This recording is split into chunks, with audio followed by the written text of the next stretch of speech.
The exciting one is like Lider, to see like how well he will play on like in his aggressive style. For sure, he will be better when he gets more time on the stage, because like perhaps he doesn't know how to integrate like his play style at like this level just yet, and he needs to like get a bit comfortable with it probably. I can see that being like a very real thing. Vladimir will never get nerfed. You will get an 05 Yasuo in every one of your ranked games. NA will win worlds. Hey man, got trouble sleeping? Try Brain Effect Sleep. What are you doing in my home? Hello everyone, this is Darius from the Shotcaller, once again joined by Nukeduck after a very dominating performance, one of your best ones so far. How broken is Corki right now on a scale of 1 to 10? I mean, I wouldn't say it's broken, but yeah, if you can farm up, then and you play in team fights, yeah, you can do a lot of damage. Bouncing back from last week, you guys lost to Rogue, of course, an unexpected loss. Can you explain a bit about what was going wrong there? Well, it was not like I don't think there was one reason we lost the Rogue game. I think we were kind of like on a slump for like the last 2 months, actually.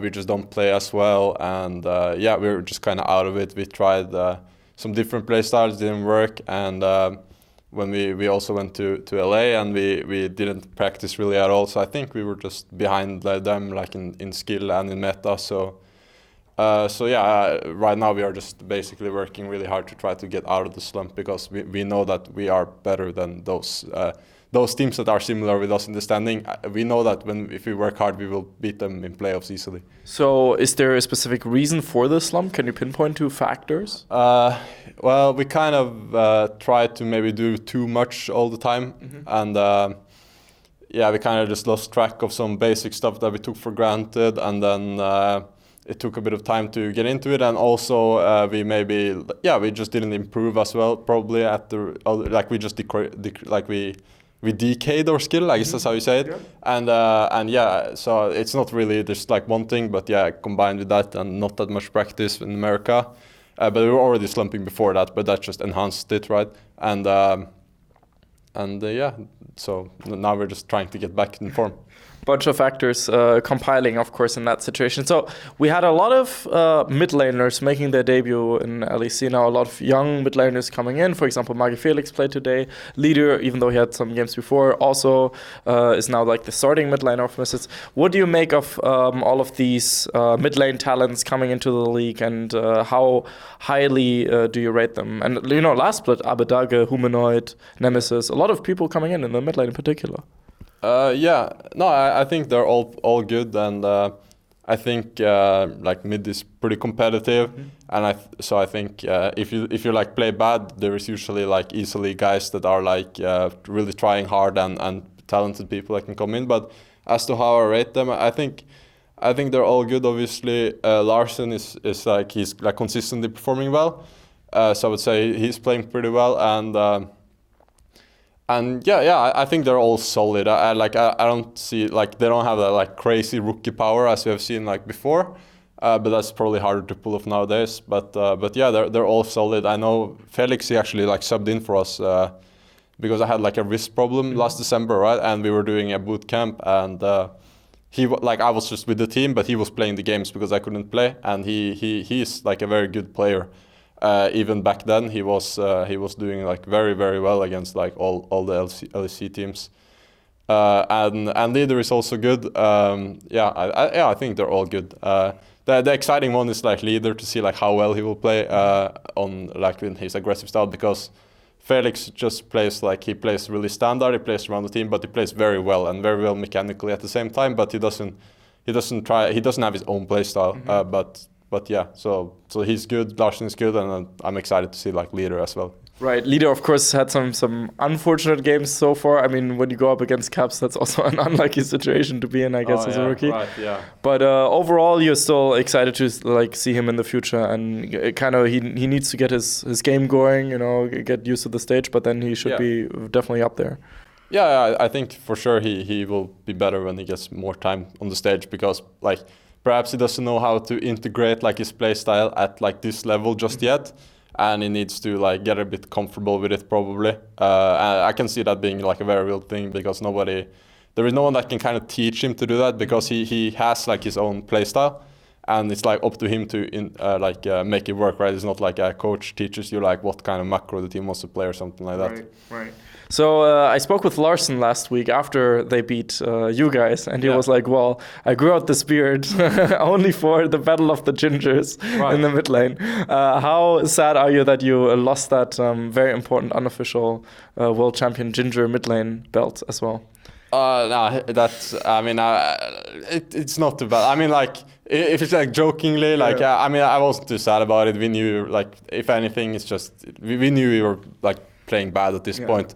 And they play well, it was not that out of the ordinary from our perspective.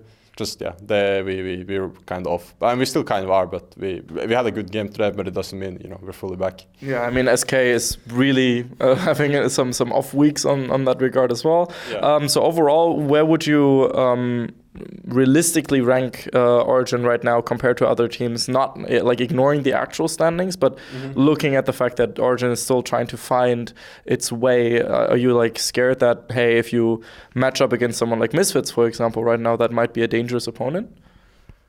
No, not really. Okay. But for the rating, I don't know exactly how good we are compared to the other teams right now because you only get to play 2 games a week. Yeah. But I'm pretty confident that any team that's not G2 or Fnatic won't like be able to beat us in a BO5 in playoffs. I think they won't be able to. Right. So I'm really confident about that. But right now, I'm not sure. We're getting back into things, but yeah, it's hard to say. Yeah, I mean, it does help that you have like a difference, a buffer between you and 6th place even. Because it's like 2 game difference now, so that's pretty nice for the playoffs one. But of course, Origen is not qualified for playoffs yet, so it's still a more dangerous situation than I would say in Spring Split. No, I don't think so. I think we'd make playoffs playing like in more like slump level. We would probably make playoffs. So for us, that's not really like a consideration. We just try hard and do well, but we pretty much know that we're gonna make playoffs. Okay, fair. So no worries there. Confident for the best of 5 situation, of course. That's where Origen thrives. But overall, going back to what we also discussed earlier, I mean, you guys did place 2nd in the Spring Split, right? Yeah. And then everyone anticipates Origen being even stronger in the Summer Split. But obviously, some other things kind of went off, I guess. You mentioned that like there were some fundamentals you kind of forgot as a team. Can you like mention what those fundamentals are? I mean, it's just like how we play the game together, basically, because at a certain point, because we practice out leading up towards the playoffs and the last spring, and we at a certain point you become pretty good as a team because you play a lot over like many weeks, and at this point some things are like not needing to be communicated, not needing to be said. It's just like falling into place like without even thinking about it, and then in this state you can think about like the higher level, so you can like outplay them there, because everyone's already like doing automatically what's under. Right. But then after the break and stuff, we stopped doing that, and we didn't like recognize it at first, so we were like we were kind of losing a lot, like not really knowing why, and feeling like everything was going wrong because we didn't have that. And I think that's why. Okay, fair. So, but as long as that's back, then it's not back yet. Okay. That's not what I'm saying, but we are like working on it. Yeah, right, it took us actually a really while last split to like actually get it all really down. Okay, fair. But the most important step of defeating a problem is recognizing it, of course, and realizing where the problem is. So good news there for all the Origen fans. Is there anything you would like to say to them as well? Thanks for cheering for us. And as I said, we're gonna work hard and get better. Yeah. Very excited for that, and a hashtag for all the people that watch until the end. Yeah, OG family. Hashtag OG family. Very nice. Good thing you already knew what the hashtag was going to be. Yeah, I thought about it like 10 seconds ago. You were like, oh, now comes the hashtag. Yeah. 200 IQ right there. 200 IQ. So, as always, make sure to follow Nukeduck on Twitter. Thank you so much for your time. This was Darius from the Shotcaller, and I'll see you guys next time. Bye-bye. We'd especially like to thank Krzysztof Bujnovic, Thomas Göttel, Etienne, Erich Althaus, Lukas Legal, Lazy Raven, Lama Vyuta, and Adam Novosviat for your very special support, and of course also all the people whose names you see scrolling past you. Without you guys, we would have closed down probably a while ago. So thank you so much for your help. Thank you.